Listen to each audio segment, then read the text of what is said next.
Welcome to Building Research Relevance. My name is Stephen Shaw. I'm the chair of the Department of Educational and Counseling Psychology at McGill University. And we've talked so far about different ideas and approaches to making research relevant to anything, decision making, implementation, clinical work, all of those components.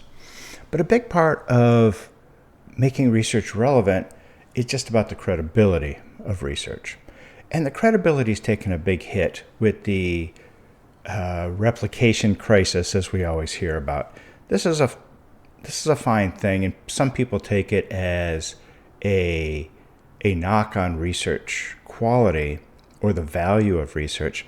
I don't see it that way. I really see it as an idea and a mechanism to improve research and focus where we're going. In fact, it's interesting to me that we see fields like social psychology, biology, and other areas talk about the replication crisis as a very important factor, and we don't really see much talk about that in educational research. A little bit, but not that much. And I think that's probably an area where we need to talk about the replication crisis as much as anything. But replication crisis is a big thing, but there's even a bigger issue. And this relates to some of the things I talked about before when we talk about academic incentives. And this bigger issue is the idea of fake science, where things are fabricated or falsified. Plagiarism comes in there too. So there's a really good paper. It was a preprint by James Heathers, and the title of the paper was Approximately 1 in 7 Scientific Papers Are Fake. This isn't about education. This isn't about psychology. It's all scientific papers. And James Heathers is a good thinker. I don't know him at all. I listen to his podcast sometimes, Everything Hurts, which he does with Dan Quintana. That's always a source of entertainment. I think he threatened me one time to turn me into a human skin rug, which was interesting. He's a great listener, but also a clear thinker. And this paper reviews some ideas and came up with this approximation of about 1 in every 7 papers that is published in a peer-reviewed scientific journal has some serious errors in it, and as he refers to it, some serious errors that are commensurate with being untrustworthy. Now, it's really hard to measure fake or fabricated data, but he has a fairly good inferential idea to come up with this estimate of 1 in 7, and I don't think that's wrong. That's 14% of papers in scientific journals that are peer-reviewed being fabricated or falsified. Fabrication simply means you're inventing new data, you're inventing the data you report, or inventing a summary, or even inventing the statistical outcomes, like the results of a statistical test. If it's just made up of whole cloth, it's fabricated. Falsification is when you manipulate parts of the research process, or implements or manipulate some aspect of the data that actively misrepresents the work. There's also plagiarism, which we'll put off to the side, but that's another form of misconduct. I really like that he refers to this often as FFP, which is fabrication, falsification, and plagiarism. Pretty interesting. But this paper really is a quality estimate. It's really hard. You can't get estimates through a meta-analysis of several studies on this, because studying fabrication and falsification is nearly impossible to do. What we've had in the past is there's surveys of scientists that say, pretty much, are you engaging in any fabrication or falsification? And pretty consistently, those numbers seem to be about 2% of publishing scientists admit to this, which, we don't know anything about that 2%. Are those the 2% who are producing the most research?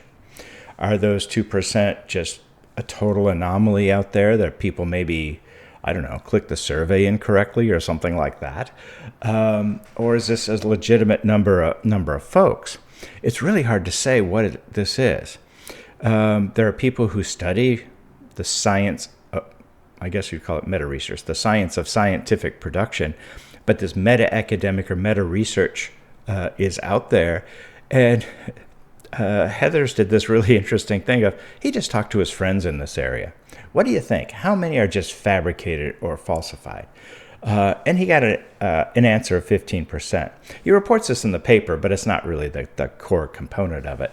But people who are very knowledgeable of studying research credibility and integrity and looking at falsification and fabrication, they're all about the same, about 15, 14%. And as we look at the papers he did review, the kind of serious scientific papers on fabrication and falsification, it's about a decent estimate. And although, like I say, it's a very hard thing to focus on, but it is valuable to appreciate 1 in 7 papers. And by the way, this, like I say, it's not just psychology, it's not just education. In fact, most of the research he cites is from biology or medicine, where there's huge problems with data fabrication. We're also seeing, with this data fabrication or falsification, we're also seeing a lot of papers being retracted. Retraction of papers is becoming so common that it's people who publish a lot of papers, there's going to be some retraction, it appears. And retraction is a strange thing.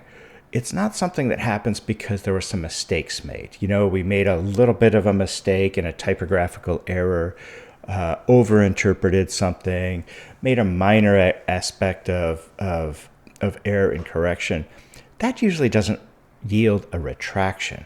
Retraction has to be something so important and key that it's fundamentally falsified or fundamentally full of error that needs to be switched. And retraction, by the way, is not necessarily indicate some sort of evil malfeasance here. It's mostly just neglect, a mistake, an error, some problem happen. Sloppiness, general neglect, those sort of things happen. Heather's paper's not talking about that. He's talking about how things are so bad that there's no doubt there's dishonesty here. And dishonesty is totally understandable given, as we talked about previously, the academic incentives that are out there. That 1 in 7 is not a bad idea. But Finelli in, I can't remember when it was, 2009 or 10, I can't remember where, did a meta-analysis of the ideas of studies with fraud. And he's the one, from looking at all the studies, came up with this 2% idea. And 2% of people admit to it. I don't know what that means. Is 2% of people just are incapable of keeping a secret, or what? But this could be very simply a situation where 2% of people admitting it, how many are really engaging in this, who just don't admit it and can keep a secret? Fakery, like I say, some estimates are very similar to this 2%, some are much higher, anywhere 3 to 15%. So as we look back at it, we talk about how many people have committed fraud or fabricated data. This is not something that anyone would admit to, I wouldn't think. But if we really get starting to look at it, that has very minimal usefulness of how many people. It's how much has an entire field been influenced by fake data. And when you start looking at this, if you look at studies, there's a really good study done in 2016 by Elizabeth Bick and colleagues, that she starts looking at life sciences journals and finds about 3.8% of the papers contain problematic figures. And that's figures that have duplications, rotations, other manipulations where you can see the figures, like from microscopy, Western blots, things of that nature, that clearly shows issues where the images were manipulated, copied, rotated, and reused, and so on, and finds about 4% quickly, about 4% had these problematic figures, and so those are clearly faked to some degree. We don't know how much. There's quite a bit of work on manipulating figures, especially in medicine, But you're also seeing other social science, whereas other social science having problems. Heather's has this idea of this GRIM testing. I can't actually remember what GRIM stands for. It's an acronym. But what this really is just a numerical technique to see if the data are possible given the size of the study. For example, can you possibly have this sums of squares under this condition? Sometimes it's not possible. Or can a standard deviation lead to a certain effect size? Sometimes when you really look at it, it is not possible to get some outcome of a statistical test with the sample size and with the standard deviations and other things that are reported. And so this is just a way to see, is it possible to get the results that they've reported? Sometimes it is just not statistically possible, and that really indicates an inconsistency that's either due to a typo or actual falsification. And so that one's pretty good, but this one shows that evidence of data manipulation, or it could be a mistake, but data manipulation anywhere from 4.2 to 16.9%. That's a lot of data in social sciences.